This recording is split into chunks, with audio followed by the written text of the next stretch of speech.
Preposition में 3 point हुए थे, 4 नंबर से करना है। पॉइंट नंबर 4 लिखो आप लोग। 4th पॉइंट लिखकर 4 लाइन की जगह छोड़कर आप जो बैठ चुके हैं वो सेंटेंस लिखना स्टार्ट कर दो।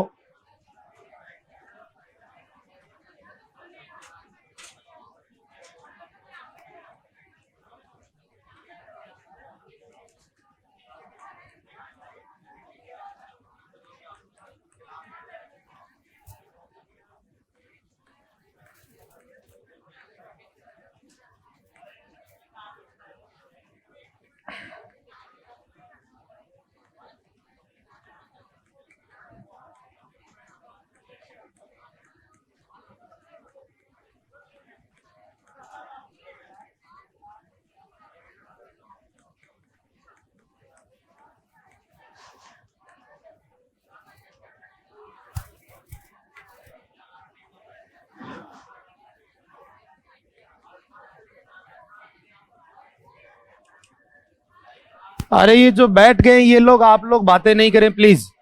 आप लोग ये लिखना स्टार्ट कर दो। जो बैठ चुके हैं, जो खड़े उनकी भी व्यवस्था कराएंगे। 4 नंबर पॉइंट लिखकर 4 लाइन की जगह छोड़कर आगे लिखना शुरू करो।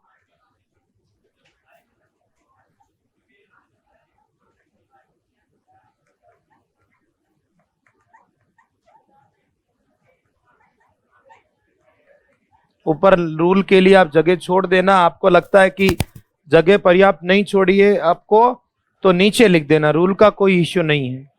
पर पहले आप जो है सेंटेंसेस लिख लीजिए।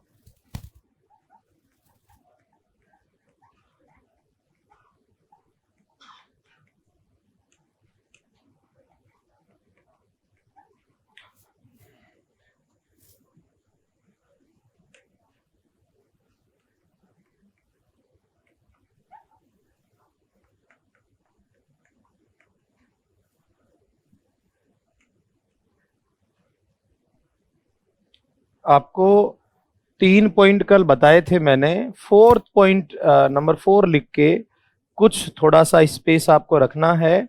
उसके बाद में है ना, जो आप अपने हिसाब से, मैं ऑप्शन आपको बता देता हूं।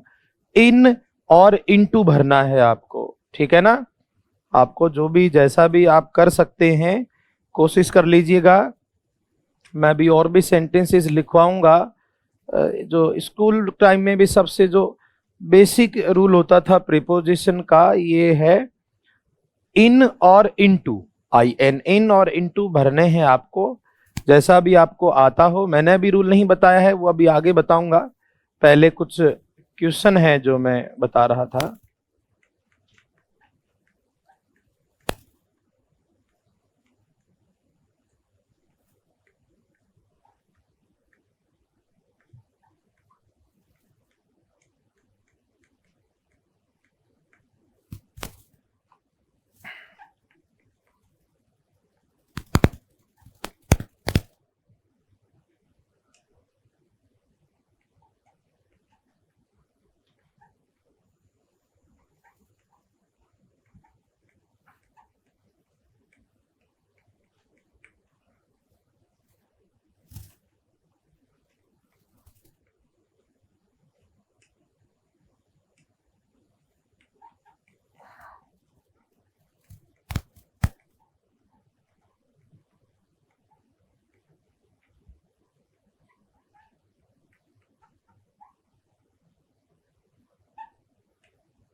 आपको इनमें जो है इन और इनटू भरना है। आपको जैसा इनके मीनिंग भी मैं जो है अभी बता देता हूं, अगर किसी को हिंदी मीनिंग नहीं पता हो तो। फर्स्ट, मैंने जो है, जो सॉस पैन बर्तन का नाम है, मैंने उस बर्तन में थोड़ा सा दूध जो है और उडेलना डालना हुआ। दूसरे में है कि उसके शरीर में गोली ने कहाँ से प्रवेश किया, और बच्चे जो हैं वो गली में खेल रहे थे, बर्फ पानी में जो है बदलती है, और उसने जो पत्र को अंग्रेजी में ट्रांसलेट किया, और वो जो घायल सैनिक, ये आपकी परीक्षा का ही सवाल ये वाला, जो घायल सैनिक है वो डिच वैसे खाई टाइप का हो गया, उसमें गिर गया। और क्या तुमने मेरी कॉफी में चीनी डाली, और वह अपनी कार में बैठी और चली गई। और ये the teacher enter dash the class, और अध्यापक ने क्लास में एंटर किया, और उसने जो पत्र हैं वो आग में गिरा दिए, आग में फेंक दिए। लिख लो, मैं अभी और सेंटेंस लिखवाऊंगा थोड़े से। हाँ, आप मुझे बताते जाना, ठीक है, कितने हुए, मैं क्या गिनती भूल गया हूं।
ये कुछ सेंटेंस है, मैं फिर से इनके जो है मीनिंग बता देता हूँ।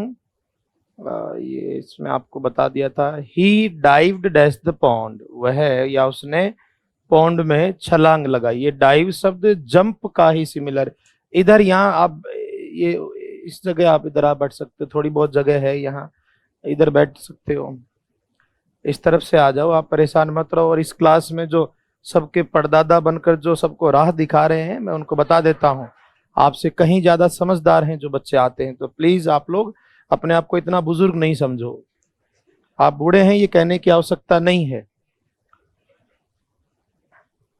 आपको शुरू से ध्यान होगा कि मैं सिर्फ ये देखता हूं कि कौन बच्चा कितना समझदार है, और मुझे अगर कोई बात करनी होगी तो मैं आपसे व्यक्ति सही कर लूंगा, ठीक है ना। आपको कोई चीज बतानी है किसी को तो ये कुर्सी ले लो, चाहे तो ये वाला लेके बैठ जाओ अपने, मुझे तो बैठना हम्म उस तरफ बैठ जाओ, वहां तो सामने स्क्रीन है ना, इस तरफ बैठ जाओ। हाँ जी। और मैं बूढ़ा हूं ये बताने की जरूरत नहीं है आपको, इसलिए दुखी नहीं होना किसी बात को लेकर। पर ऐसा है कि थोड़ा मर्यादा को ध्यान में रखकर, ऐसा बिल्कुल ये मत करो कि अभी आज ही पैदा हुए हैं, और आपको इन और इनटू भरना है।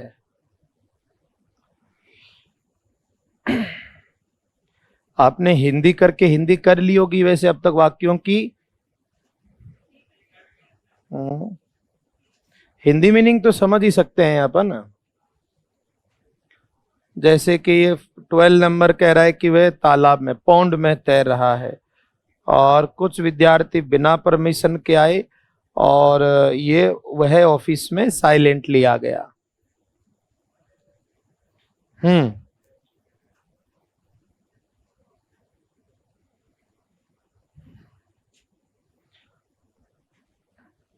आपको मैंने दो ऑप्शन दिए हैं यहाँ, बहुत ज्यादा ऑप्शन भी नहीं दे रहा। एक तो इन और दूसरा इनटू, उसमें से भरना है।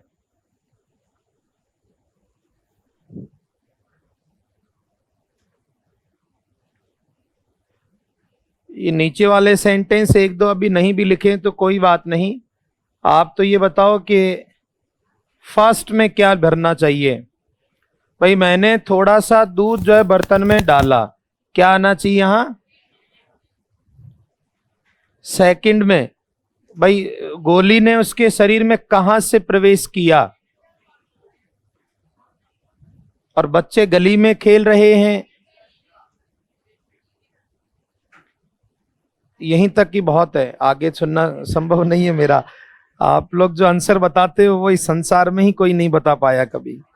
तो लिखो आप लैंग्वेज, है ना, जहां जगह बची हुई है। अच्छी बात है कि आप कोशिश करते हो, कोई दिक्कत नहीं। हाँ जी, लिखो ऊपर जहां 4 लाइन की जगह छोड़ी थी आप लोगों ने, वहां लिख लो।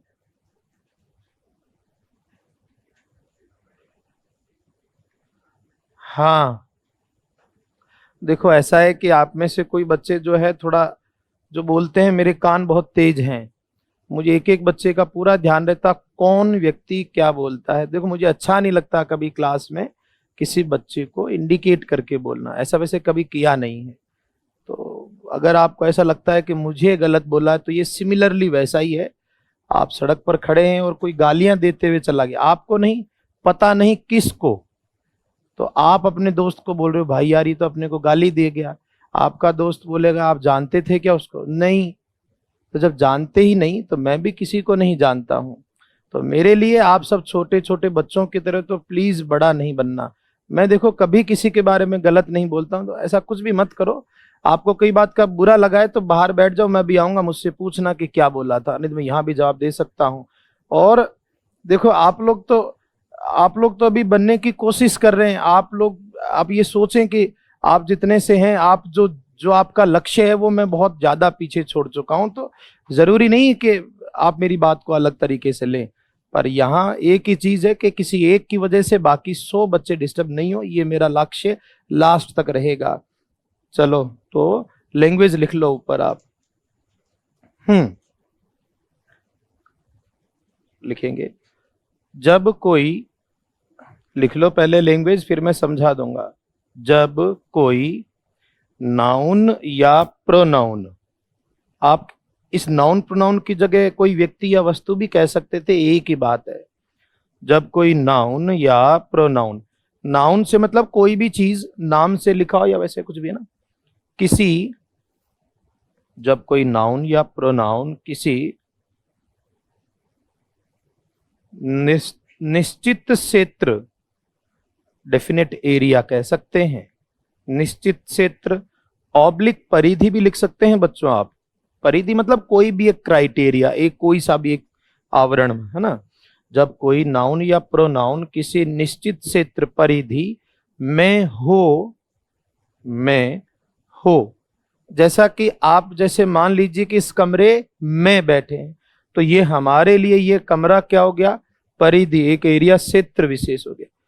तो आई एन इन, अपना अभी आपको जो बताया था ना दो ऑप्शन, आई एन इन का यूज किया जाता है। तो आई एन इन का यूज किया जाता है, ये पहली चीज है। अभी कंप्लीट नहीं हुआ, आराम से सुन लो। अगर कोई भी चीज किसी एक क्षेत्र में, एक किसी एक क्राइटेरिया, एक परिधि में, तो इन आता है। जैसे हिंदी में मैंने कहा मेरी किताबें उस थैले में हैं, यानी उस बैग के कहां? अंदर, तो वो स्थिति क्या हो गई? इन हो जाती है। जैसे कहा कि जेब के अंदर पेन हो गया, तब भी इन। या बच्चे बगीचे में खेल रहे हैं, तब भी तो क्या होगा? इन होगा। यानी कोई भी चीज किसी एक सीमा क्षेत्र, एक परिधि में है तो क्या आता है? इन। फिर आगे लिखो। यदि, ध्यान से लिख लेना, मैं और अभी एग्जांपल और भी दे देंगे, कोई दिक्कत नहीं। यदि स्थान, आप जिसको प्लेस कहते हैं, स्थान लिखो चाहे प्लेस लिखो, एक ही मतलब है।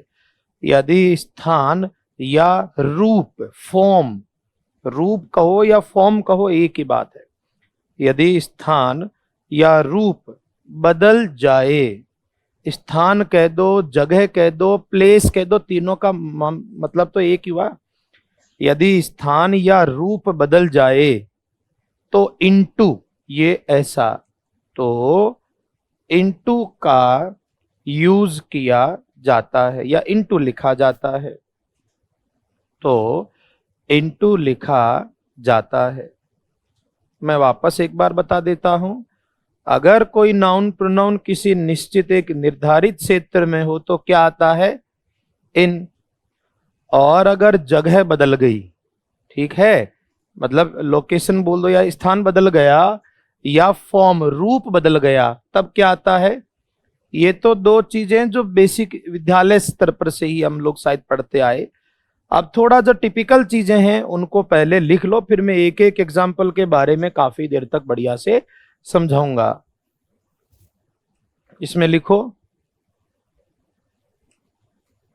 एरो करके अगली लाइन से, गेट तथा पुट। देखो बच्चों, बोर्ड पे मैंने दो वर्ब लिखी है, कौन कौन से लिखी है, गेट और पुट। अगर किसी बच्चे को इनके बारे में नहीं पता है तो मैं एक सेकंड बता देता हूं। गेट जिसकी सेकंड और थर्ड फॉर्म क्या होती है, गॉट, गॉट, और पुट जिसकी सेकंड और थर्ड फॉर्म यही होती है, पुट, पुट। पुट यानी तो रखना हो गया, और गेट के कई सारे अर्थ हो जाते हैं, प्राप्त करना, चढ़ना, उतरना, अलग अलग स्थितियों में। तो आप नीचे लिखेंगे गेट तथा पुट के साथ इन या इनटू दोनों का यूज किया जा सकता है। के साथ इन तथा इनटू दोनों का यूज किया जा सकता है, दोनों का यूज किया जा सकता है। इस वाक्य का मतलब है बच्चों, अगर सेंटेंस में गेट या पुट है और आपको इन या इनटू भरना है तो दोनों में ही कोई दिक्कत नहीं है, दोनों बिल्कुल करेक्ट माने जाएंगे। हो गया ये वाला। और लिखो अभी आगे, अगर मान लीजिए ऊपर जगह नहीं है तो नीचे कौन सी खेती करनी है वहां लिख लो। भाई ऐसा तो है ही नहीं कि 4 लाइन में ही भरना है, नीचे भी तो कॉपी अपनी ही है, वहां लिख लिया करो। ऐसा कभी कभी बच्चा निराश होकर बोलता, साला अभी तो बोल रहा था 4 लाइन छोड़ो 5 कैसे हो गई। तो मैं सुन नहीं पाता कभी कभी, पर ध्यान देता हूं आपकी बातों पर, तो इसलिए ऐसा मत किया करो। मेरे बारे में बोलने से पहले देखा करो कि आप खुद कितने साफ सुथरे और अच्छे हो, उस वजह से। और आप जो कार्य करते हैं ये कर गुजर के ही तो पहुंचे होंगे इधर, ऐसा तो है ही नहीं कि ये कार्य कभी किए नहीं। हमने स्कूल में, हमको स्कूल में क्या हुआ, इंग्लिश वाले सर थे, माथुर सर आते थे, मैं यहाँ जयपुर से ही पढ़ा लिखा हूँ, तो इंग्लिश के सर बहुत ज्यादा बुजुर्ग थे, साइकिल से आते थे वो। तो हमको क्या है कि इस दिन कूट दिया 3-4 को क्लास में, क्योंकि मैं शुरू से ही भोला था, तो भूलवश भूल गया मैं कि मैं क्लास में हूं, तो मैं भूल गया अपने, तो घर की बातें शुरू हो गई, लड़ झगड़ लिए, तो उन्होंने हमको बहुत मारा। तो बाद में क्या, मैंने सोचा बदला तो लेना ही है, क्योंकि इंसानी प्रवृत्ति, तो बदला तो लेंगे आज नहीं तो कल। तो जब थोड़ी बात पुरानी हुई तो वो साइकिल से आते, तो मैं और वो 2-3 जो भोले वाले बच्चे मेरी तरह, और प्रकार हुआ करता था हमारे जमाने में स्कूलों में, अब तो पता नहीं बच्चे रखते हैं कि नहीं, तो हमने साइकिल के टायर दोनों ही प्रकार से एकदम खोखले कर दिए, ठीक है ना, सिर्फ किस उद्देश्य से कि बदला लेंगे।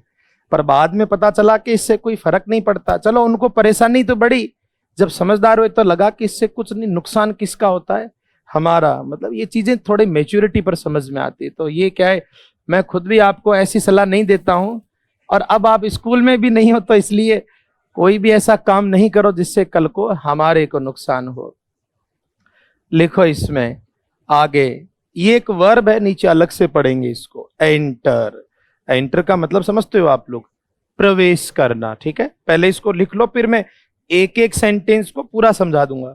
लिखें, एंटर के साथ, एंटर के साथ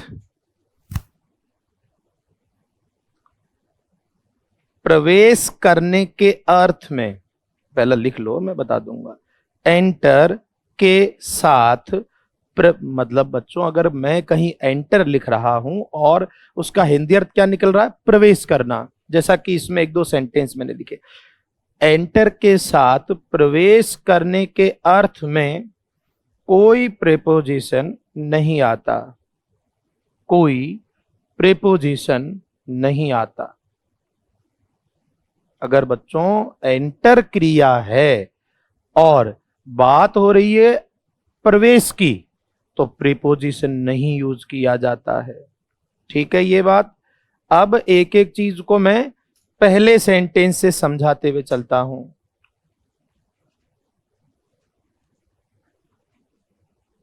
देखो छोटी बड़ी मिस्टेक हो गई होगी, काफी वगैरह सेंटेंस तो सही भी हुए होंगे, कोई दिक्कत नहीं है। देखो पहला इसने कहा कि मैंने जो है थोड़ा सा दूध बर्तन में डाला। अब आप देखो इसमें पहले दूध बाहर था और अब अंदर, यानी हमने उसकी जगह बदली, इनटू। तो इसलिए पहले में क्या आएगा, इनटू। आप चाय कॉफी पानी अगर किसी एक जगह से दूसरी जगह में डालेंगे तो जगह तो बदल ही रही है, इनटू आएगा। नंबर 2 सेकंड में यह था कि गोली ने कहां से प्रवेश किया, और जब एंटर प्रवेश करने के लिए आता है तो प्रीपोजिशन नहीं आता, इस वजह से सेकंड में नहीं आएगा। क्रॉस कर लेना आप लोग। देखो स्कूल टाइम में इस रूल को मुझे जहां तक याद है शायद इस तरीके से भी पढ़ाया गया कि गति नहीं होती तब तो इन आता है और गति होती तब क्या आता है, इनटू। ऐसा कुछ था पर वो चीजें थोड़ी अलग है। तो पहले में तो इसने कहा कि भाई मान लीजिए कोई बर्तन है तो दूध आप जगह बदलेंगे, है ना, तो इस वजह से इसमें क्या आ गया, इनटू। और यहां ये क्रिया की वजह से गड़बड़ हो गई, प्रीपोजिशन आएगा नहीं। नंबर 3 बच्चे कहां खेल रहे हैं, गली में, तो गली में क्या हो गया, इन। जगह थोड़ी बदल रही है, गली के बाहर इसमें कुछ लिखा हुआ नहीं है ना, तो गली में। आप गार्डन भी लिख सकते तब भी स्थिति सेम रहती। बर्फ बदलती है पानी में और रूप बदल गया तो क्या होगा, इनटू। भाई ये इसकी फॉर्म चेंज हो गई ना, तो टर्न्स इनटू। उसने पत्र को ट्रांसलेट किया, ट्रांसलेट को अनुवाद किया, तो उसका रूप बदल गया, क्या होगा बेटा, इनटू। रूप बदलना, इनटू। आगे बढ़ते हैं। ये आपके फर्स्ट ग्रेड का अभी लेटेस्ट पेपर का एक सवाल कि घायल सैनिक खाई में गिर गया। खाई में गिरा मतलब पहले तो बाहर और अब अंदर है, तो जगह बदली, क्या होगा, इनटू। क्या तुमने चीनी डाली कॉफी में। बच्चों याद रहे कि जो प्रीपोजिशन होते हैं वो क्रिया से बहुत जुड़ाव रखते हैं। इस सेंटेंस में वर्ब क्या है, पुट। और अभी मैंने आपको कुछ समय पहले कहा पुट और गेट के साथ कोई सा भी लिखो कोई फर्क, तो चाहे तो क्या लिख दो, इन, और चाहे तो इनटू, दोनों बिल्कुल ठीक है। और ऑप्शन साथ में नहीं मिलेंगे आपको, कोई भी एक मिल जाएगा। ठीक है, आप इन भी लिख सकते हैं और इनटू भी लिख सकते हैं। नंबर 8 वह अपने कार में बैठी, तो यहां भी क्रिया क्या है बच्चों, गेट। सेकंड फॉर्म हुई तो क्या, यहां भी दोनों ही ठीक है, चाहे इन लिखो और चाहे इनटू। क्योंकि आपको अभी थोड़ी देर पहले मैंने बताया था कि गेट और पुट के साथ में चाहे इन लिखो और चाहे इनटू, इनमें कोई फर्क नहीं पड़ता है। अध्यापक ने कक्षा में प्रवेश किया, तो एंटर के साथ प्रीपोजिशन आता नहीं है। ठीक है, ये चीज ध्यान रखना भाई। जब भी कभी एंटर अगर कहीं प्रवेश करने के लिए आएगा तो प्रीपोजिशन नहीं आएगा। क्रॉस। उसने फेंके, थ्रो की सेकंड फॉर्म है ये। फर्स्ट फॉर्म तो थ्रो होता है, सेकंड थ्रू। उसने फेंका या फेंके पत्र, किसमें, आग में, जगह बदल गई, इनटू। भाई पहले आग में थोड़ी थे, पहले तो हाथ में जहां भी होंगे, अब उसको फेंक दिया। उसने जंप किया कहां? तालाब में, यानी पहले तो बाहर और अब अंदर। क्या हो जाएगा? आप चाहे तो जंप्ड इनटू लिखो और चाहे डाइव्ड इनटू, एक ही बात है। डाइव करना या जंप करना सिमिलर सा है। वह तैर रहा है कहां? तालाब में। तो तालाब के अंदर तैर रहा है, जगह नहीं बदली, इन आएगा। ऐसा तो है नहीं कि बाहर मिट्टी में भी तैर रहा हो, क्योंकि जो इसका क्राइटेरिया वो नहीं चेंज होगा, उसके अंदर अंदर ही तैरेगा वो तालाब, तालाब के अंदर, है ना। सम स्टूडेंट्स केम डैश विदाउट परमिशन। ये थोड़ा सा टिपिकल चीज है कि कुछ बच्चे अंदर आए। क्या होगा इसमें? तो यहां देखो 13 और 14 नंबर, यानी 13 और 14 में एक ही फर्क है, वो ये कि एक सेंटेंस में तो बताया गया है कि किसमें घुसा, एक में बताया नहीं है। बताओ कौन से में? भाई 13 नंबर कह रहा है कुछ बच्चे अंदर आए, किसके अंदर आए? इधर कुछ लिखा है क्या? ये कह रखा आए कैसे? बिना परमिशन के, लेकिन ये नहीं पता कि आए कहां। और नीचे वाले में बच्चे कहां है? ऑफिस में। तो फर्क है, याद रखना बच्चों ये चीज हमेशा। जब भी हम कम लिखते हैं और उसके बाद जगह दे रखी हो कि कहां आया, तब तो लिखते हैं बेटा इनटू। और कम लिखा हुआ हो और जगह नहीं दे रखी हो तब क्या आता है? मे आई कम इन बोलते हैं आप लोग, है ना। तो उसमें क्या लिखते हैं? इन। इनटू क्यों नहीं लिखते जबकि बाहर से अंदर आना है? लेकिन वहां जिक्र नहीं होता कि किस में आने की बात। वो आगे रूम थोड़ी बोलता है, क्लास थोड़ी बोलते हैं। मे आई कम इन सर, इतना ही बोलते हैं वो। अगर आगे वो रूम बोले मे आई कम इन, तो आगे रूम बोलेगा तो इनटू बोलना पड़ेगा। तो यहां देखो ये किसके अंदर आए? पता नहीं क्या होगा। ये किस में आया? ऑफिस में। क्या हो जाएगा?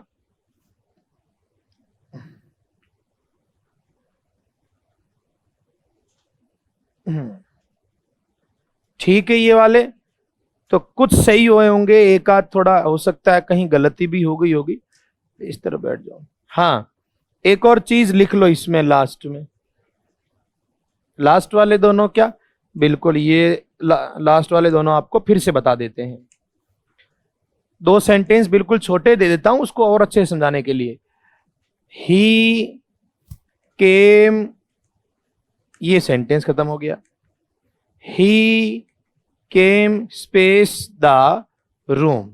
मान लो दो वाक्य हैं यहां, तो एक में तो बोला है कि अंदर तो आया, पर अंदर किसके आया ये लिखा हुआ नहीं है। तो नहीं लिखा हुआ तब तो क्या आएगा? और ये किस में आया? जब लिखा हुआ होगा तब क्या आएगा? ऐसा कह रहा था मैं, जैसे जो लास्ट वाले हैं। भाई आप जैसे कोई बच्चा स्कूल में परमिशन लेता है, मे आई कम इन, तो वो इनटू नहीं बोलता है, क्योंकि वो बताता नहीं कि किसमें प्रवेश करना, नाम थोड़ी देता है यहाँ। इसी वजह से सिर्फ क्या लिख दिया जाता है। अगर वो आगे बोला कि क्लासरूम, तब उसको क्या बोलना पड़ेगा? तो ये जरूर ध्यान रखो कि कम के बाद में जगह दी हुई है तब तो इनटू कर लें, और जगह नहीं है तो इन कर लो। ठीक है, तो थोड़े बहुत सही हुए क्या आपके? 10-12 में से 2-3 तो सही निकल ही गए। कौन से वाले? इन इंटू दोनों वाले, जिसमें दोनों ही आ सकते हैं। तो कम से कम कुछ तो ऐसा लगे कि आपको सही भी कर पाते हैं। लिख लिया क्या? तो चलो फिर से आगे कुछ और नए प्रयोग। Number 5, 5th number. देखो इसमें आप लोग ये जो कर रहे हैं, इसका आप जैसे किसी किसी की कोई चीज गलत हो रही है या कोई चीज मिस्टेक हो जाती है, तो मैं रोज बोलता हूं कि भाई कोई चीजें हो तो आप पूछ लिया करो उसको। अगर सीखना ही है तो, अगर कोई सीखने में कोई कमी रह जाती है तो उसको तो दूर किया जा सकता है। और आप अगर कोई चीज को बस लिख के ही रख लेंगे, पूछेंगे नहीं, तो पूरा नहीं होगा कभी भी। 5th नंबर लिखकर और 4 लाइन की लगभग जगह ठीक होती है, और अगर ज्यादा कोई चीज आती है तो नीचे नोट डाल के भी लिख सकते हो। फोर्थ नंबर, पर जितने भी सेंटेंस आपको दिए जाएं उनमें कोशिश जरूर किया करो। आप कहोगे तो मैं ऑप्शन दे दूंगा, पिछली बार तो 2 ही ऑप्शन थे फिर भी मामला बिगड़ गया। अब देखो कुछ और सेंटेंस 5 नंबर लिख के, ये सिंपल एक नियम कर लेते हैं।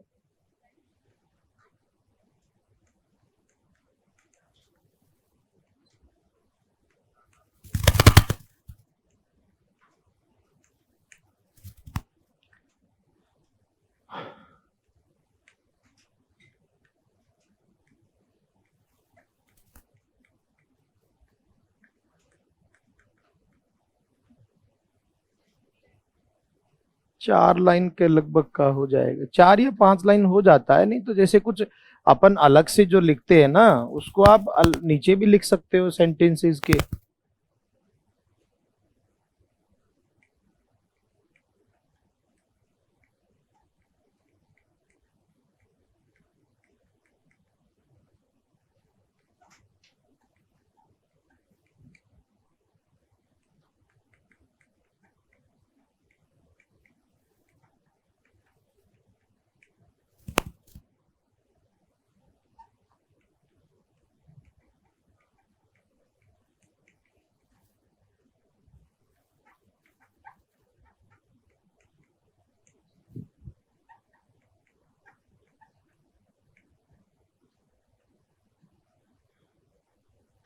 ऑप्शन भी दे दूंगा आप कहेंगी तो।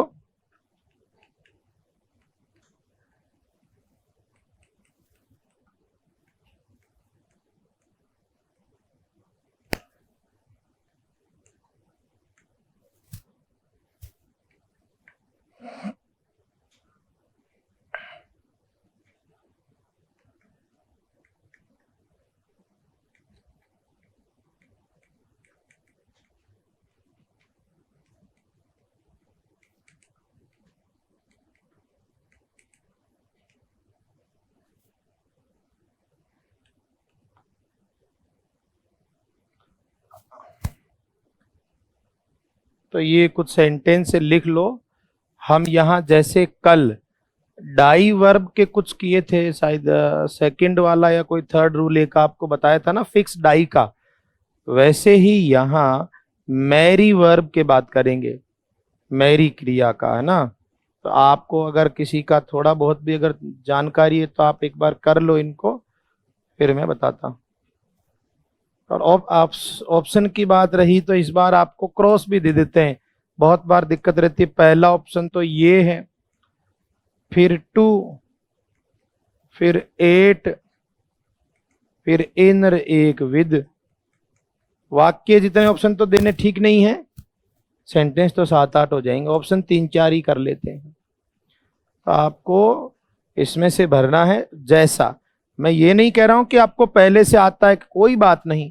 आप तो ये मानकर चला करो कि भाई हम अपनी सुविधा से क्या भरते हैं, ताकि रूल को ज्यादा बेहतर याद कर पाए।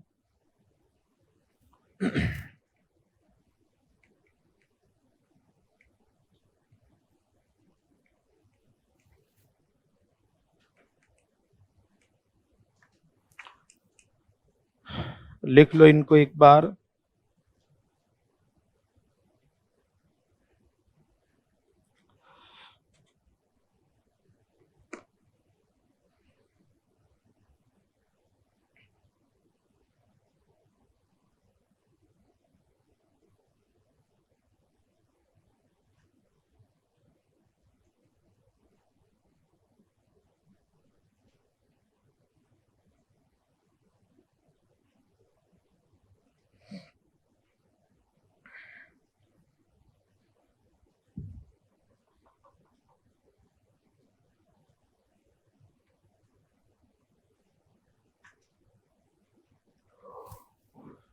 कुछ सेंटेंस तो कभी ना कभी सुने हुए ही होंगे।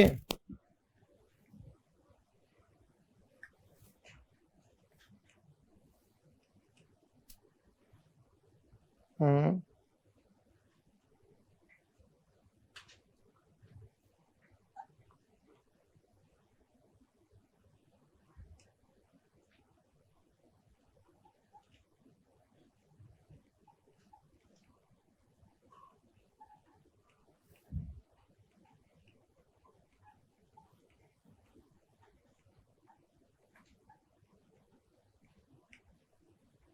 हाँ भाई, तो किसी ने भी थोड़ा बहुत भी अनुमान लगाया हो?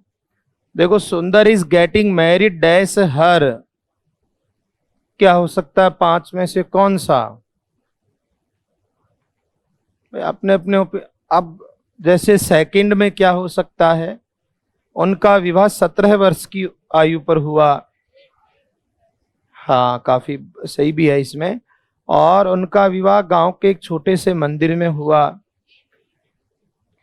और उसने एक धनी महिला से विवाह किया, और उसका विवाह राधा से होगा।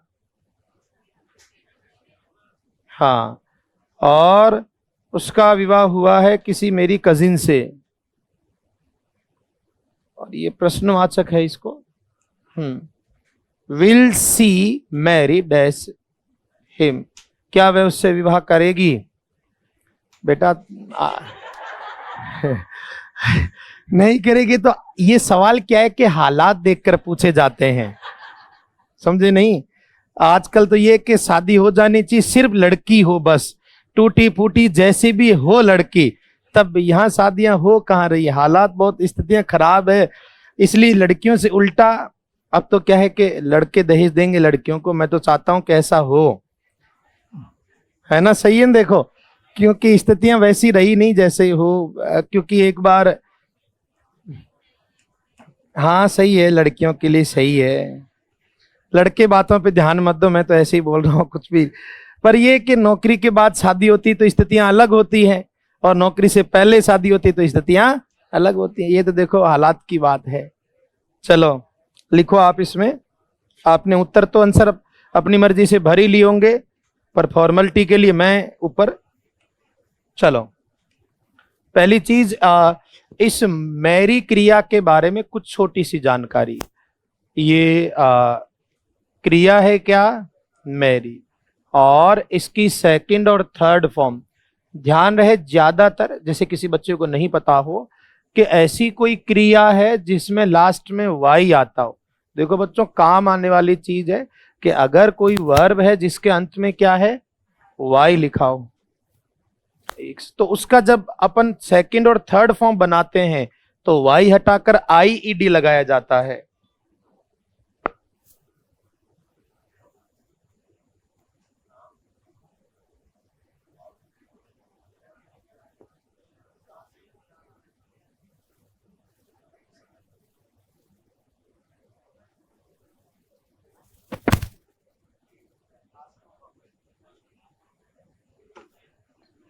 अरे भाई, लोन वाले इतने फोन नहीं आते हैं क्या? लोन वाले का फोन है। लोन जो है ना, अकाउंट देख के सैंक्शन होता है, चित्र देख के नहीं। तो लोन पास करने के लिए फोन ऑन की जरूरत नहीं होती, आपकी सैलरी स्लिप पर्याप्त है। लिखो इसमें, देखो मैरी की बात कर रहा था मैं। इसकी जैसे और भी कुछ शब्द हैं, देखो बच्चों, जैसे कैरी, और भी हो सकते हैं।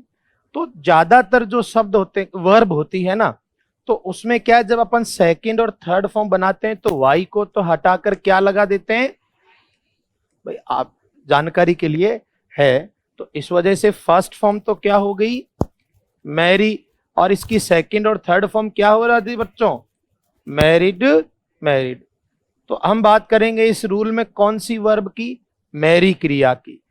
जो क्रियाएं ज्यादा इंपॉर्टेंट है या जिनके क्वेश्चन आए हुए हैं, तो वो मैं, है तो ये फिक्स, कल आपको डाई वाला बताया था ना एक रूल, वो फिक्स था, रूल नहीं था। मैं रूल इस वजह से लिखवा देता हूं कि फिक्स आप याद नहीं कर पाए तो कम से कम इस तरीके से अपन समझ सकते हैं।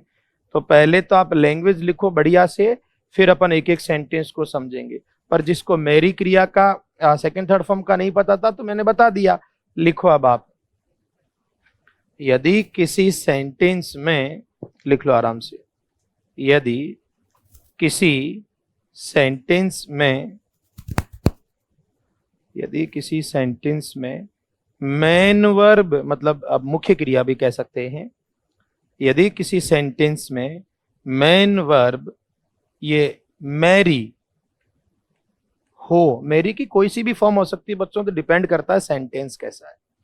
यदि किसी सेंटेंस में मेन वर्ब मैरी हो,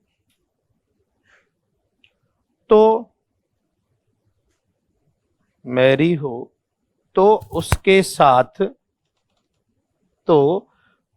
साथ कोई प्रीपोजिशन नहीं आता, तो उसके साथ कोई प्रीपोजिशन नहीं आता। ये पहली। अभी और भी स्थितियां हैं। मैंने आपको एक सिंपल सी लैंग्वेज लिखवाई कि अगर कोई सेंटेंस में मेन वर्ब क्या हो, मैरी। मैरी की और भी कोई फॉर्म हो सकती है। अगर मैरी मेन वर्ब है, मैं आपको ये जो लिखवाऊंगा इसको थोड़ा ढंग से एक एक शब्द लिख के भी समझाऊंगा। इसमें दो तीन शर्तें हैं। देखो बच्चों, पहली शर्त, अगर कोई सेंटेंस है और उसमें क्या मुख्य क्रिया कौन है, मैरी, और आगे उस व्यक्ति के बारे में लिखा हुआ है जिससे विवाह हुआ है, तो ऐसी स्थिति में कोई प्रीपोजिशन नहीं आता है। यह है स्थिति संख्या एक।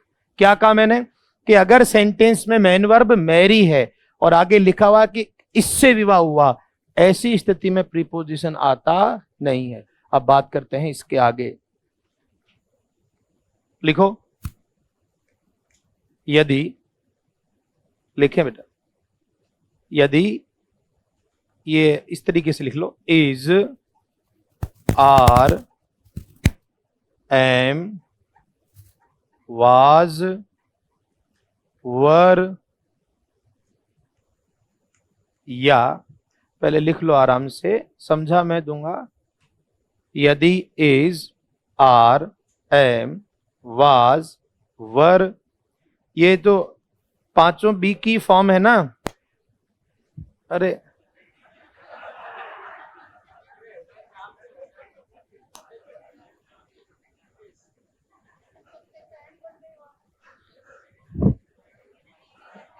दुनिया ही उजड़ गई इधर तो यार।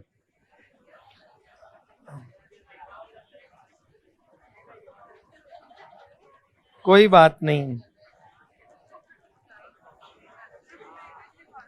है। हाँ, लैंग्वेज लिख रहे थे ना यार। अरे लिखो, इसमें पहले लैंग्वेज लिख लो।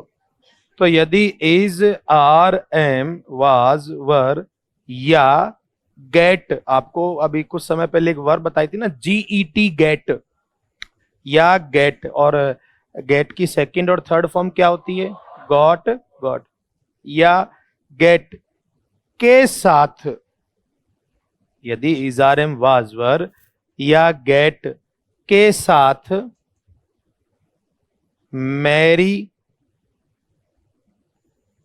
या मैरिड लिखा हो, के साथ मैरी या मैरिड लिखा हो। अब ये किस में है भाई, कारोबार होशियारों? नोट्स ये वाला है क्या, ये वाला? अरे वाह, खुलने दो इसको।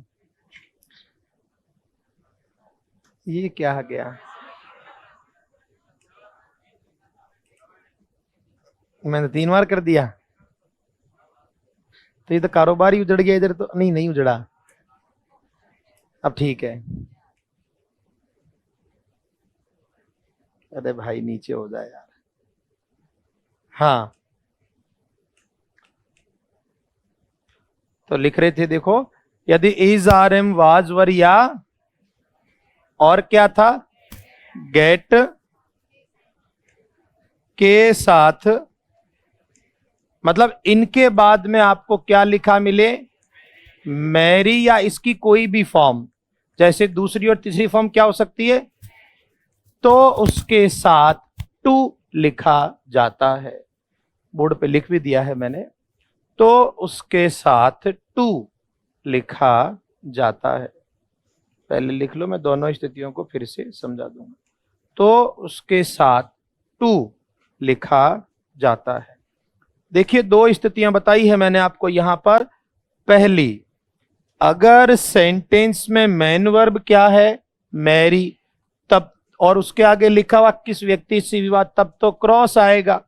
और अगर इज, आर, एम या गेट के बाद में लिखा है और फिर बताया कि किस व्यक्ति से विवाह, तब क्या लगाएंगे। कितनी स्थितियां हो गई, 2। अब वापस थोड़ा सेंटेंसेस की बात करते हैं। देखो पहला सेंटेंस है, पहले सेंटेंस में इज मैरिड के बाद गेट और इज आ रहा है कि नहीं? दोनों जरूरी नहीं है, या तो इजारम वाजवर आ जाए या गेट आ जाए, इधर तो खैर दोनों ही हैं। तब तो लिखा जा सकता है क्या? टू। तो इस वजह से पहले में टू आएगा। नंबर 2 और 3, इनमें देखो पहले ध्यान से, गॉट मैरिड तो है पर आगे ये नहीं बता रखा कि किससे विवाह हुआ है।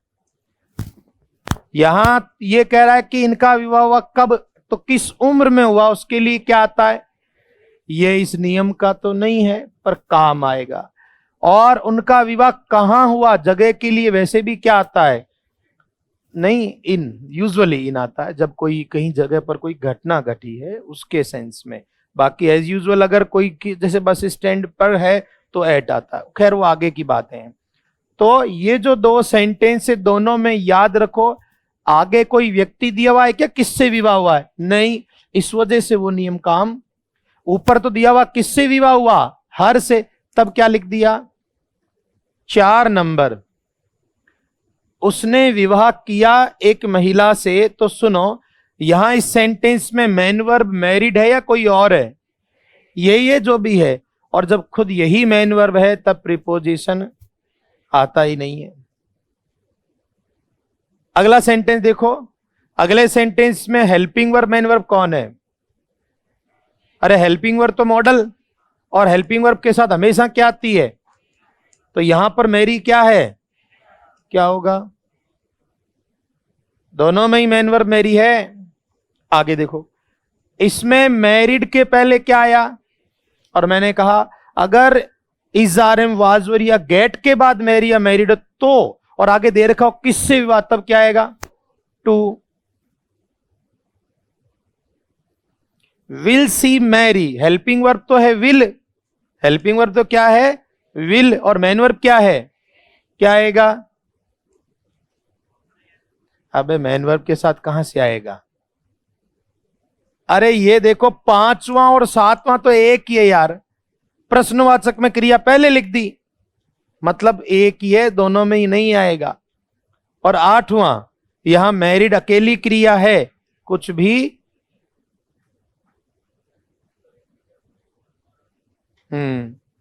तो यहां 2 चीजें बताई, मैं फिर से बता देता हूं, ठीक है ना, अगर थोड़ा टिपिकल लगा हो।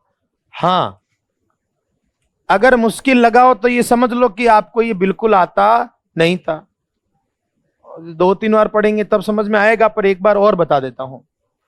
मैंने ये कहा अगर सेंटेंस में मेन वर्ब क्या है? मैरी, और उसके आगे बता रखा किससे विवाह हुआ है, तब कोई प्रीपोजिशन नहीं आएगा। दूसरी स्थिति, अगर मैरी या मैरिड के पहले इनमें से कोई शब्द है और बता रखा किससे विवाह, तब क्या आएगा? ये 2 ही चीजें थी। बाकी जो 2 सेंटेंस थे कि उनका विवाह 17 वर्ष की उम्र में हुआ, तो उस वाक्य में मैरी का कोई लेना देना, वो तो उम्र के हिसाब से 8 आया है और जगह के लिए इन आया। 2 सेंटेंस ये वाले, ये दूसरा और तीसरा, ये इस मैरी क्रिया के लिए नहीं आया। मैरी क्रिया वाला नियम काम एक ही स्थिति में करेगा, जब आगे लिखा हो किससे विवाह हुआ। चलो,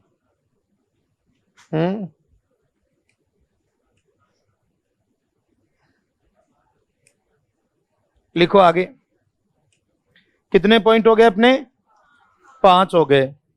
देखो ये पॉइंट जहां हो सकता है कभी कभी टिपिकल भी लगे, पर ज्यादातर आप फर्स्ट ग्रेड के जितने भी पेपर हो चुके हैं सब देख लेना, आपको लगेगा कि हाँ जो आए हुए हैं उनमें से काफी चीजें हमको आने लगी है।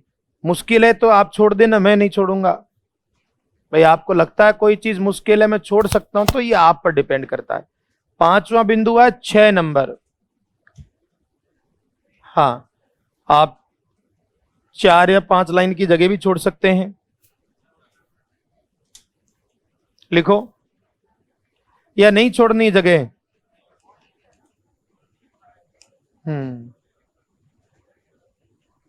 लिखो सेंटेंस फिर।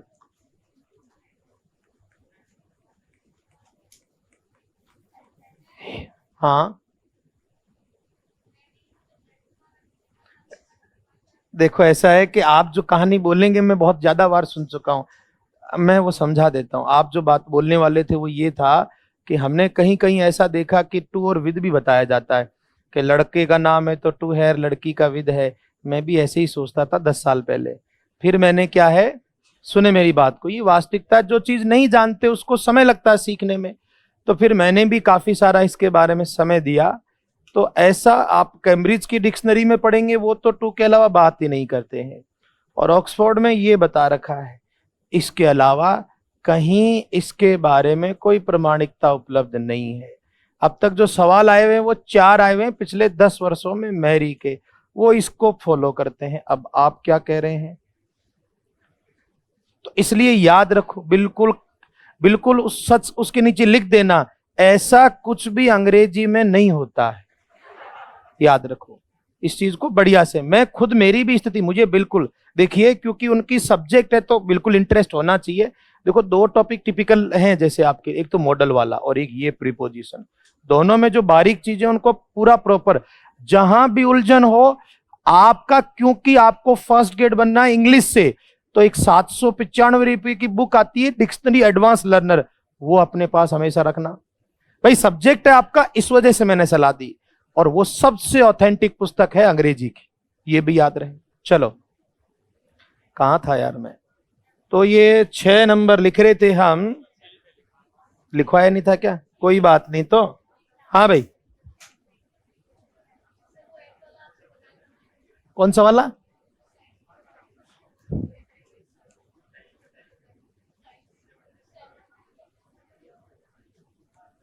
ये वाला। देखो ये जो 17, ये सेंटेंस में ऐसा तो कोई जिक्र नहीं कि विवाह किससे हुआ है, दोनों में ही नहीं है। इसलिए मैरी वाला नियम काम, मैरी वाला रूल तभी काम करता है जब आगे बता रखा हो विवाह किससे हुआ है। जैसा कि बाकी सेंटेंस में राधा, कजिन, हिम, मोहन, हाँ या ना, इन दोनों में ऐसा कोई जिक्र है क्या? तो इस पर मैरी का रूल काम नहीं करेगा।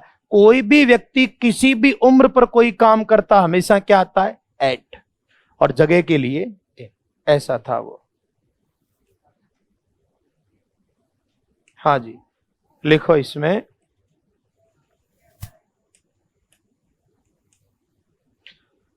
तो ये कुछ 6 नंबर पे सेंटेंस लिख लेना, और ऑप्शन दे दूंगा। ये फिक्स नहीं है इसलिए नॉर्मल हिंदी से भी हो जाएगा इस बार वाला, जैसा इन इनटू वाला था नॉर्मली। ये जो बीच में जो आ रहे हैं, ये डाई का या मैरी का, ये मैं नहीं बनाता हूं। जैसे पेपर में सवाल आए हुए मैं तो उस आधार पे चलता हूं। लिखो, he killed himself dash a knife. Simple सादा ऑप्शन भी आपको पहले सुन लो बच्चों। With, by, in, cross. कितने ऑप्शन दिए हुए हैं? 4। इस बार देखते हैं, बिल्कुल सिंपल सिंपल है, हिंदी से भी काम चल जाएगा। तो इस बार जो है उम्मीदें खत्म नहीं करना 1-2 वाक्यों में ही। The students should be asked to right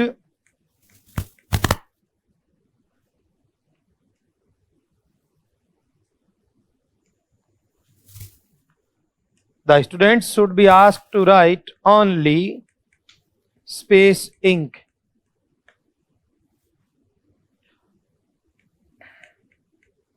He cut the wrapper dash scissors. उसने कैंची से वो जो उसका कवर है वो काटा। He killed a snake dash a stick.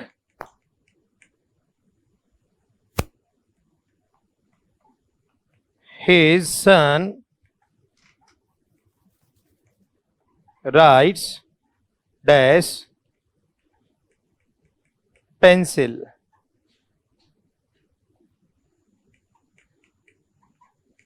The book was written this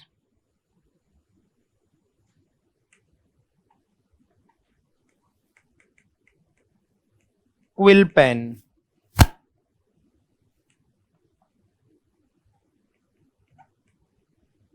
Some people eat food dash their fingers.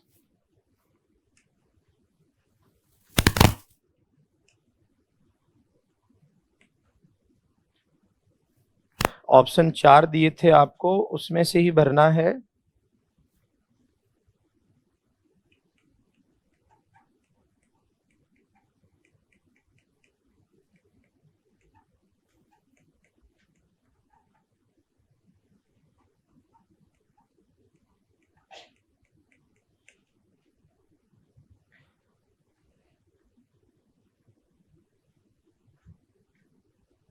ये कुछ सेंटेंस है, 4 ऑप्शन भी दे दिए हैं। ज्यादा बहुत मतलब बहुत ज्यादा टिपिकल रूल नहीं है, हिंदी मीनिंग से हो जाएगा, तो एक बार कर लो आप लोग।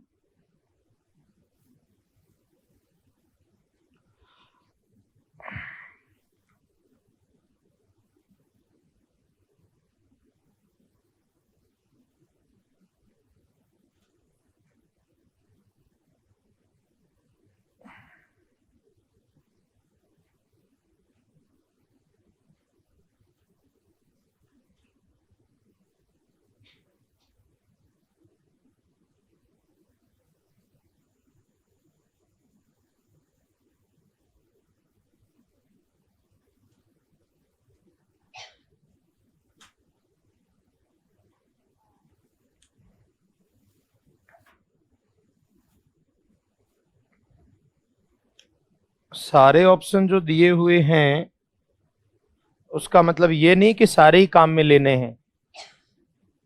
मैंने तो 4 आपकी सुविधा के लिए दिए हैं।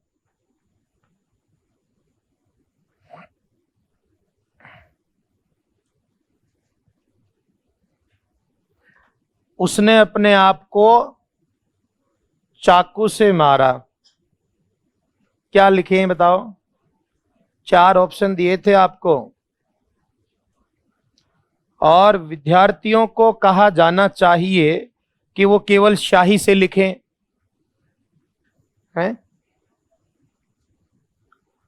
और उसने जो रैपर था, मतलब कोई भी कवर, वो कैंची से काटा, और उसने सांप को एक लाठी से मार दिया।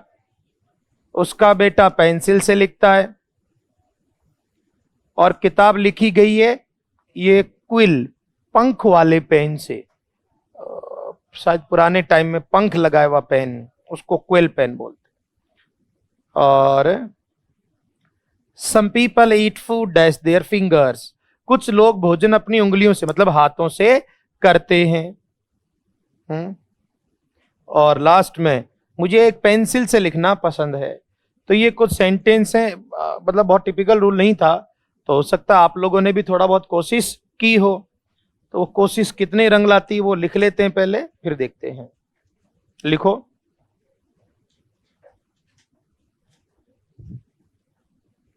किसी, लिख लो आराम से। किसी वस्तु की सहायता से, वस्तु भी हो सकती, कोई भी, एनीथिंग, किसी की सहायता से कोई कार्य, किसी की सहायता से कोई कार्य करने पर, जैसे आप लोग पेन की मदद से लिख रहे हैं या लाठी की मदद से कोई व्यक्ति चलता है, उस मतलब सहारे के मदद से, किसी वस्तु की सहायता से कोई कार्य करने पर विद, WITH, विद लिखा जाता है, विद लिखा जाता है। क्या लिखते हैं? विद। जैसे भाई आप कह रहे हैं कि मैं पेन से लिखता हूं, चाकू से सब्जी काटी, ऐसी स्थिति में अपन क्या लिखते हैं? विद। फिर आगे लिखो इसमें। तो लगभग तो सही हो ही गए होंगे, गलत अब होंगे। लिखो। यदि पेन या पेंसिल, यदि पेन या पेंसिल, ये दो के लिए ही है बच्चों, ध्यान रखना रूल विशेष तौर पर। यदि पेन या पेंसिल के तुरंत पहले, यदि पेन या पेंसिल के तुरंत पहले कोई भी शब्द नहीं लिखा हो, अगर लिखा होगा तो विद आएगा, नहीं लिखा हो तो स्थितियां बदलेगी। कोई भी शब्द नहीं लिखा हो, जैसे बच्चों 5वां और 8वें सेंटेंस में, इधर देखें, केवल पेंसिल और ए पेंसिल, इसकी बात कर रहा हूं मैं। कोई भी शब्द नहीं लिखा हो तो विद के स्थान पर, तो विद के स्थान पर, तो विद के स्थान पर आई एन इन लिखा जाता है, तो आई एन इन लिखा जाता है, तो इन लिखा जाता है। देखो यहां दो चीजें बताई हुई है आपको। एक तो ये कि आप नॉर्मली किसी भी चीज की सहायता से करेंगे तब तो क्या लिखना है, लेकिन सिर्फ पेन पेंसिल में गड़बड़ है। वो क्या है कि अगर पेन या पेंसिल के पहले कुछ भी नहीं, सिर्फ यही है, तब क्या लिखना है, इन। हां, अगर पेन या पेंसिल, अगर पेन या पेंसिल के पहले कोई शब्द आ जाता है तब तो फिर से अपना क्या आ जाएगा, ये चीज कही है मैंने। ये इंप्लीमेंट अगर करें तो पहला सेंटेंस क्या है, देखो पहले सेंटेंस में तो पेन पेंसिल नहीं है ना, तो इसमें तो बिना सोचे समझे कोई दिक्कत नहीं, क्या आ जाएगा, विद। पहले में तो चाकू से जो भी है सेंटेंस, तो उसमें तो विद आ जाएगा बिना कोई दिक्कत के। ये जो गड़बड़ है वो किसके लिए, पेन और पेंसिल के लिए। और जो गड़बड़ होता है वही सेंटेंस परीक्षा में दे देते हैं वो लोग, क्योंकि जो नॉर्मल चीज सबको आती है वो देख के फायदा भी क्या। जब तक आपको थोड़ा चेंज क्वेश्चन नहीं आता है तो मेरिट 75 में से 40 भी कहां हो पाते हैं। तो इस वजह से, क्योंकि चीजें वही पूछी जाएगी तो थोड़ी सी हटकर आती है, और बच्चे ज्यादा घुसकिस में जाते हैं जो नॉर्मल चीजें हैं। इसी वजह से क्या रहता है कि आपका 75 में से दुकानें 40 तक की बंद हो जाती हैं। कितने सवाल छोड़ देते हैं, ये तो वो है जो छोड़ दिए, ये भी कहां हो पा रहे हैं। गलत बोला क्या मैं, मेरे कितना यही रहती है। टॉपर से टॉपर बेचारे 50 पे रो रहे हैं, लेकिन बात ये है कि वो 50 कर तो रहा है। इधर व्यवस्थाएं बदली हुई है, इधर मैथ्स डरावने सब्जेक्ट, मैं मेरे नजरिए से बोल रहा हूं, मैथ, इंग्लिश और साइंस, रीजनिंग तो चलो मैथ्स मान लेते हैं, रीजनिंग तो फिर बहुत टिपिकल नहीं है। इनके लगभग सवाल कितने मान के चलते हो, 12 से 15 सवाल, ठीक है ना, 12 से 15 सवाल। तो ये वो 12 से 15 सवाल है जो 35 में हटा दिए गए हैं, बच्चा इनको करता नहीं है, और यहीं से कंपटीशन स्टार्ट हो जाता है। सारा रेशियो, सारी दुकानें जीके पूरा ठोक के कितने क्वेश्चन कर दिए, 50, तो उसको ऐसा लगता हो गया अपना काम। तो उसका पड़ोसी भी सेम ही सोच रहा है कि मेरे भी कितने हो रहे हैं, 50, फिर काम नहीं होता है। अब वो तो जो भी हो 20, तो अब 50 से ऊपर आंकड़ा वही लेके जाएगा जो थोड़ा टिपिकल चीजें पढ़कर आया हो। आपको मेरी बात नहीं अच्छी लग रही तो लिख लो और परीक्षा के बाद मिल लेना, हो सकता है चीजें नहीं बदले। शुरुआत में क्या होता है, जैसे माता पिता की और गुरुओं की बातें बुरी लगती है जब तक हम ना समझ हो, जैसे जैसे समझ आने लगेगी तब तक लगेगा कि सही था बेचारा, हम गलत थे। उस समय नहीं सोचा जा सकता ये चीज। तो अभी भी आपको यही कह रहा हूं, जितनी भी चीजें इसमें मुश्किल है मैं छोड़ भी सकता था, लेकिन मैं जानती है मेरी वाला डाई वाला मेरे लिए भी आपको पढ़ाना मुश्किल है, क्योंकि जिनका सब्जेक्ट अंग्रेजी नहीं उनके लिए थोड़ी चीजें टिपिकल हैं। भाई जिनका अंग्रेजी सब्जेक्ट है उनके लिए तो कोई दिक्कत नहीं, पर जिनका सब्जेक्ट अंग्रेजी नहीं उनको सिखाना मुश्किल तो है, पर रिजल्ट भी तो बनता है ना। आपको अगर लगता है कि जीके और ये सिर्फ उससे पार पड़ सकती है, तो आपको मैं अभी बोल देता हूँ जीके के सारे सवाल बता दें तब भी कुछ नहीं होगा, क्योंकि आप नहीं, आपके साथ वाले सारे वहीं फंसे हुए हैं। उनसे जो थोड़ा एक्स्ट्रा करेंगे तभी तो सिलेक्शन होगा ना। चलिए, तो यहां पर पहले में तो विद हो गया। दूसरा देखो, यहां पर बच्चों क्या लिखा हुआ है, इंक। अब मैंने इंक का तो कुछ बोला ही नहीं, इसका थोड़ा बोलना पड़ेगा मुझे, जो अलग है वो तो अलग ही रहेंगे। इंक के लिए एक छोटी सी लाइन लिख लो, स्याही से लिखने के लिए हमेशा IN इन यूज होता है।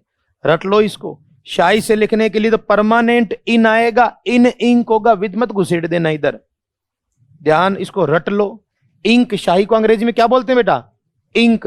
तो शाही से लिखने के लिए हमेशा आई एन, इन का यूज होता है, इस चीज को नहीं भूलना। तो इसलिए जो 2 नंबर वाला सेंटेंस है इसमें क्या आएगा? इन आएगा। आपकी आंखों को नहीं सुहारा, उससे कोई फर्क नहीं पड़ता, नियम नहीं बदलेंगे कि ये तो अच्छा नहीं लग रहा पढ़ के, इन इंक, क्योंकि आपने इनका हिंदी अर्थ में लगा लिया, और हर जगह प्रीपोजिशन का एक ही अर्थ होता नहीं है, व्यवस्थाओं के हिसाब से इनके अर्थ बदल जाते हैं। तो इसी वजह से दूसरे में आंसर क्या होगा बच्चों? इन इंक होगा। आगे बात करते हैं। अगला सिंपल सही है, कैंची से काटा, विद। अगले में तो कोई शाई है ना, कोई पेन पेंसिल, तो अगले में तो विद आ जाएगा। सीजर्स मतलब क्या होता है? कैंची। उसने सांप मारा लाठी से, विद। भाई इसमें तो कोई पेन पेंसिल शाई नहीं है, तो इसमें भी विद। इधर फिर गड़बड़ आ गया। 5वें में क्या आएगा बोलो अब? सिर्फ पेंसिल है, क्या आएगा? और 8वें में पेंसिल सिर्फ नहीं है, क्या आया हुआ है? ए। तब क्या लिखेंगे? विद। यही तो बोला मैंने, सिर्फ पेन पेंसिल हो तो इन, और पेन पेंसिल के पहले अगर कोई भी शब्द आया तो क्या आएगा? विद। और 6ठे में बताओ फिर, सिर्फ पेन है क्या? नहीं, तो क्या आएगा? विद। और ये तो सिंपल, ये विद आ जाएगा कि कुछ लोग अपनी उंगलियों की मदद से भोजन करते हैं, विद। भाई तो थोड़ा सा जो अलग है वो पेन पेंसिल वाला है, और आप पिछले परीक्षाओं में देखो कि सबसे ज्यादा भी पेन पेंसिल के सवाल आए हुए, वो इसी वजह से, क्योंकि थोड़ा अलग आता है। अच्छा, हो सकता है किसी को एक आध सही हुए, पर बहुत ज्यादा टिपिकल चीजें नहीं, 2-3 बेसिक चीजें हैं। पहली चीज मैंने कही, अगर हम किसी की हेल्प से कोई काम कर रहे हैं, किसी की सहायता से कोई काम कर रहे हैं, क्या आएगा बच्चों? विद। गड़बड़ किस में है? पेन, पेंसिल और इंक में। क्या गड़बड़ थी देखो, क्या गड़बड़ ये थी कि शाही के लिए परमानेंट इन आता, चाहे परीक्षा में ऐसा लिखा हो रेड इंक, तब भी क्या आएगा? क्योंकि शाही के लिए परमानेंट इन आएगा, ये तो रट लो। और दूसरी बात, पेन पेंसिल के लिए 2 शर्तें बताई, सिर्फ पेन पेंसिल अकेला है तो क्या आएगा? इन, और इनके पहले कुछ भी शब्द आ जाए तो विद आएगा। ठीक है, ये कितने बिंदु हुए हैं? 7। अगर किसी के मन में आ रहा हो कि है कितने भाई यार, तो मैं बता देता हूं, बहुत ज्यादा नहीं, 10-12 ही हैं, और होने को तो पूरे 27 पॉइंट हैं, पर उसके लिए तो कम से कम 3 महीने बैठना पड़ेगा। अपन ऐसा चाहते नहीं है, आपको फर्स्ट पेपर के लिए पढ़ना है, ना कि सेकंड के लिए, तो उस हिसाब से चल रहे हैं। लिखो 7 नंबर। भाई जितने भी आपने रूल पढ़े हैं, अगर आपने कोई सेंटेंस गलत किया है तो उसका सही करने के बाद थोड़ा तो याद रह ही जाएगा। हाँ, लिखो 7 नंबर। इस बार फिर से थोड़े से कुछ और सेंटेंस दे देता हूं, थोड़े आसान देता हूं, बड़े सेंटेंस हो गए होंगे। ऑप्शन भी दे दूंगा आपको, 3-4 लाइन की जगह छोड़ दें, आप नीचे नियम लिखना चाहें तो भी कोई फर्क नहीं पड़ता। इस बार थोड़ा इजी दे देता हूं, ज्यादा गलत करके हताश हो गए होंगे।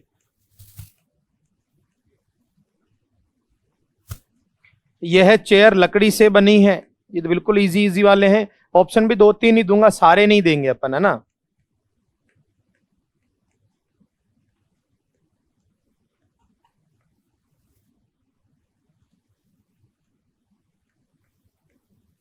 और किसी को लग रहा है कि पहले ऑप्शन तो दे काका, तो ऑप्शन ये रहे, ऑफ और फ्रॉम और विद। वो क्या है कि मुझे कुछ बच्चों की आवाजें मन से ही आ जाती है कि ये बोल तो रहा है ऐसा, वो क्या पड़ोसी को ऐसे सांस में बोलता है बिल्कुल धीरे से कि यार ये तो बता ही नहीं रहा क्या है, तो मैं बता रहा हूं पहले ही। वो धीरे से बोला, पर इधर तो क्या, मैं तो शुरू से आपको पता है कितना साधारण हूं, ध्यान रखता हूं बहुत बच्चों का।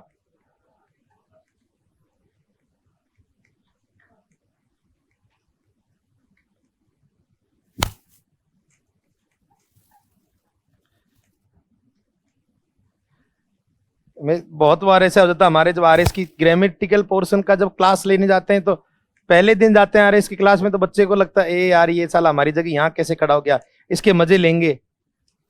आप तो बहुत सिंपल हो, शुरू से कभी ऐसा नहीं सोचा। अब इसमें क्या था भाई हंसने का यार, आपकी तारीफ करें तब भी आप हंसते हो, और आपकी बुराई करें तब भी हंसते हो। या तो ये हो सकता है कि आप समझते नहीं हो जो मैं बोलता हूं इसलिए है?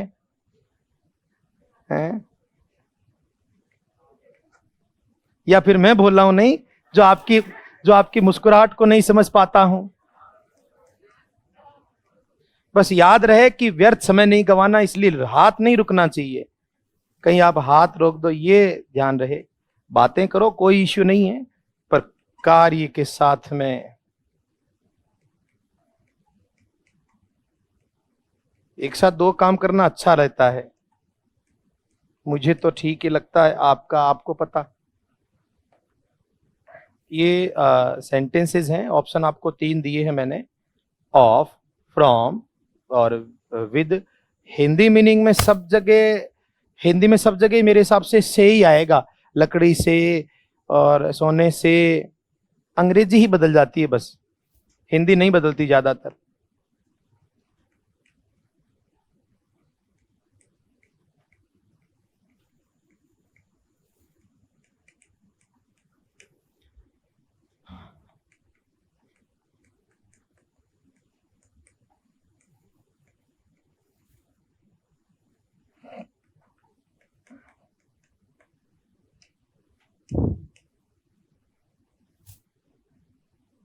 बहुत, एक और लिख लो।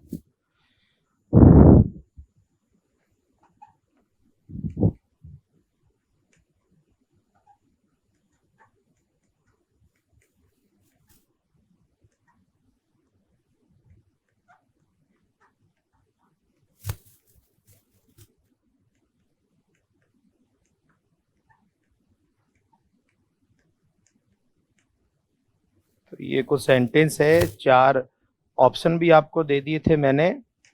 बहुत ज्यादा जल्दबाजी नहीं करके, हिंदी मीनिंग में कोई खास फर्क नहीं, सिमिलर हैं सारे।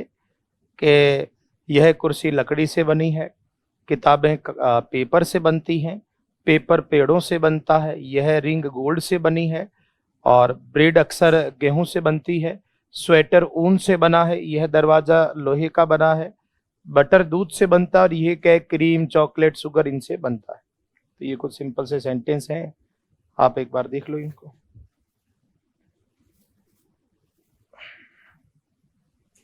ऑप्शन 3 दिए हुए हैं।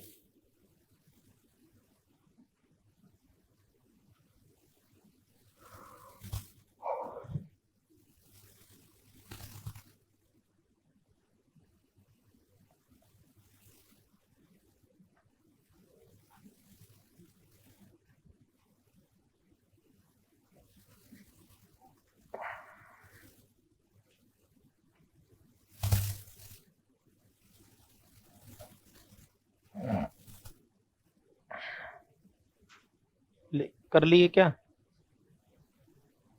हाँ।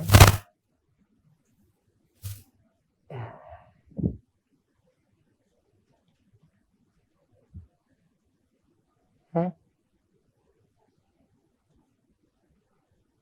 हाँ। तो इसका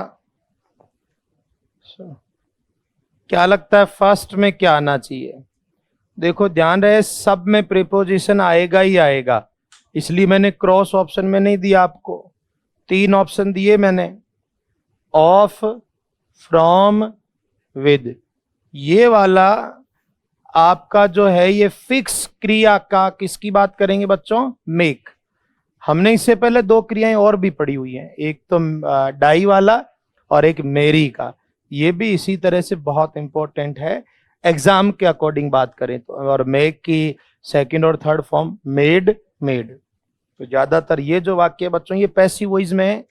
किसमें है?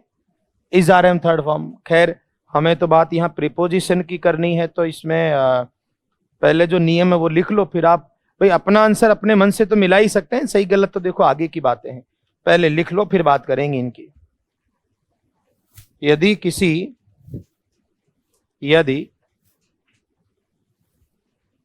किसी एक वस्तु से दूसरी का निर्माण हो, मतलब एक वस्तु से दूसरी बने, यदि किसी एक वस्तु से दूसरी का निर्माण हो, जैसा कि सारे सेंटेंसेस में देख रहे हैं आप, जैसे पहले में लकड़ी से क्या बनी, कुर्सी, ऐसा। तो यदि किसी एक वस्तु से दूसरी का निर्माण हो और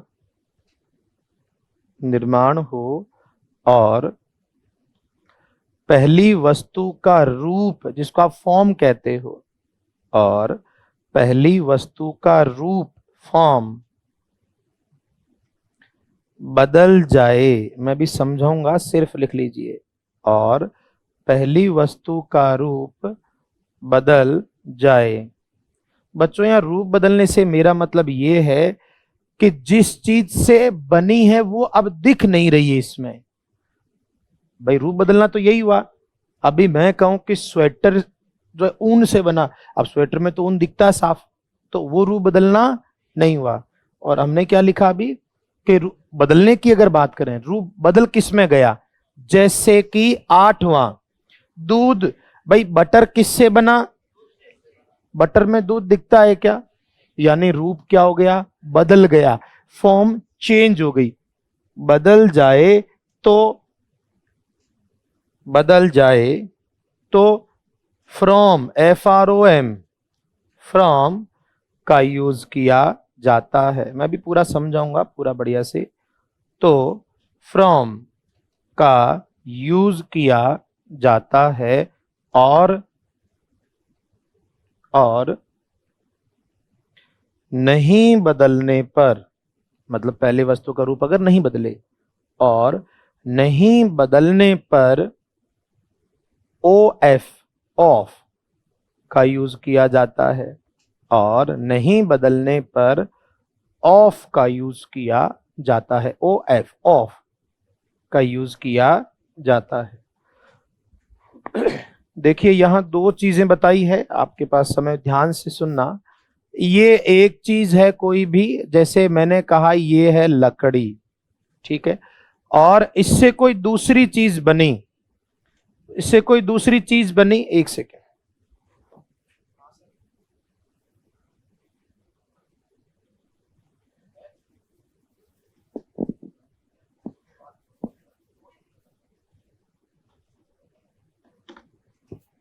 हाँ भाई। तो मैंने दो चीजें बताई है, पहले तो सुन लो। अगर जैसे मान लो कोई लकड़ी है, इससे मान लो बन गया दरवाजा, क्या बन गया, तो लकड़ी से जब दरवाजा बना तो दरवाजे में लकड़ी दिखती है कि नहीं, दिखती है, मतलब इसका रूप बदला कि नहीं। तो ऐसी स्थिति में क्या आएगा। और मैंने कहा जैसे दूध से बना बटर, तो मक्खन में दूध दिखता तो रूप बदल गया, तब क्या आता है, यह है स्थिति। अब चलते हैं सेंटेंस के ऊपर, आपको बताता हूं। पहला, यह कुर्सी किससे बनी, और कुर्सी में लकड़ी दिखाई देती है, यानी रूप बदलता नहीं है। और जब नहीं बदलता तब दूसरा, किताबें किससे बनती, कागज से, किताबों में कागज दिखता है कि नहीं, और क्या दिखेगा, तो भी क्या आएगा। अरे भाई किताब, आप जो बुक्स देख रहे हैं उसमें स्पष्ट दिख रहा पेज है यार।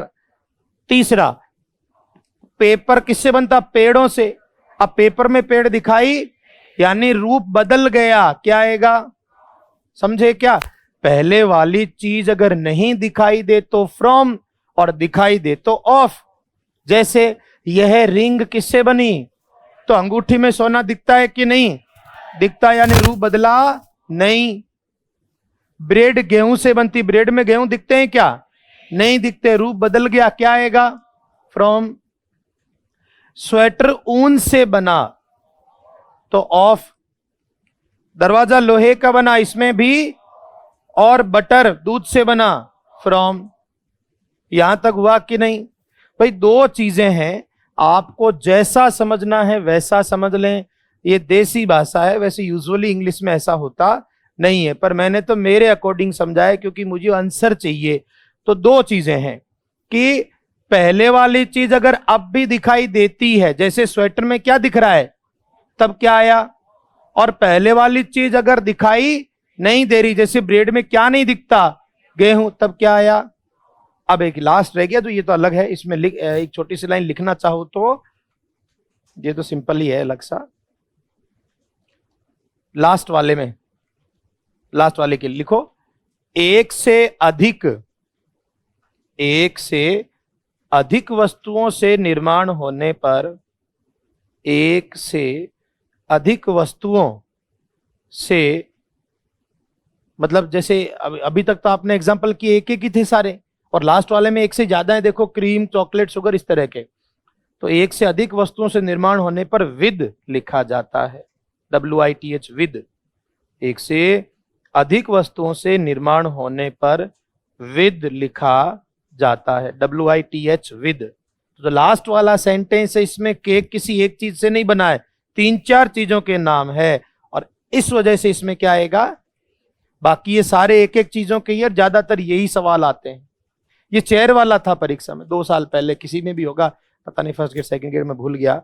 ठीक है, ये तो ध्यान रखें, मेड के साथ ऑफ भी आता है और फ्रॉम भी आता है, दोनों ही आ सकते हैं। वापस एक बार और समझ लेते हैं, किसी को कंफ्यूजन हो तो।